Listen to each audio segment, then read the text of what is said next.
My friends, so I lived like a monk for 10 days. I did a 10-day silent meditation retreat called VIPASSANA. And during this 10-day period of time, there's no talking, there's no looking at other people in the eyes, there's no reading, there's no writing, no exercising, anything that I have done my entire life, I cut off for this 10 days. And during these days, what we did is we sat on a pillow on the ground and simply meditated for about 12 to 14 hours per day. Reason being, you begin to get in touch with yourself. You begin to get in tune with yourself. You begin to understand and see and feel your thoughts and your emotions in a way that you're not able to when you're inundated by your phone, when you're inundated by social media, when you're inundated by conversations that you're having with other people. Now, during this period of time, within the first 3 days, you're asking yourself, you're like, why the hell am I here? Why am I doing this? This is crazy. This is chaotic. What's the point? And every time you go to sit down and meditate, which we started at I think it was about 5 o'clock in the morning, every time you go to sit down and do that, you're continuously asking yourself these questions and you have these thoughts running through your mind. Now, obviously, the objective is to get into that place of silence, that place of peace. And that's what you're eventually able to do while you're doing this. While I was at this meditation retreat, for some reason, when I went into it, I read this book. I forget what the book was, but I wanted to fully get everything out of it, as I do with everything I step into. So I made sure that this entire period of time while we're meditating, I wasn't going to move. I wasn't going to flinch. No matter what happened, no matter what occurred, I was going to stay in peace and stay in stillness. I've been able to take this into many areas of my life, every area of my life, and it has been extremely beneficial. Because now I do not react, I respond to things. And this was one of the biggest things that you got out of this. Even when there were flies landing on me, my body was in so much pain, I allowed myself to respond through my mind by going, it's okay, George, sit, be still.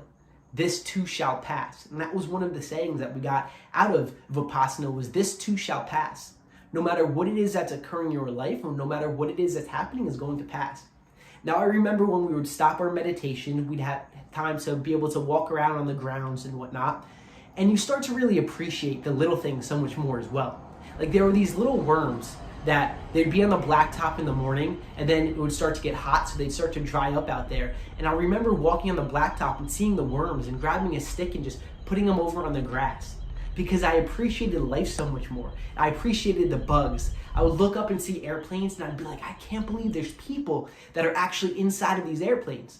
You start to appreciate life and you start to see the little things in life, quote unquote, the things that we tend to look past and take advantage of and don't even acknowledge. You start to acknowledge and have more appreciation for these things and more gratitude for these things. So this begins to build up as well.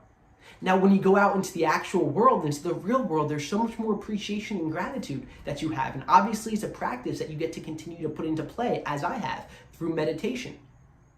Another one of the biggest things was equanimity. Equanimity is not getting too excited when amazing things happen and not getting too mad or frustrated or anything of that sort when bad things happen, quote unquote. Seeing everything as equal, right? Not allowing yourself to react to these things.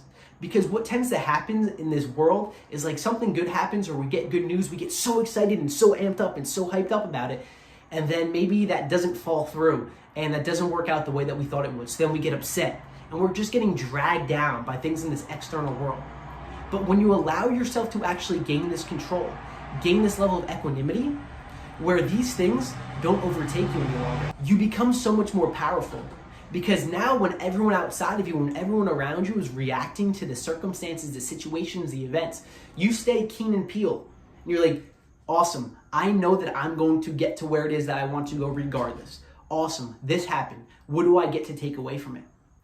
3 questions that I ask myself is, how is this working in my favor? What do I get to do next? And how can I make it fun and easy?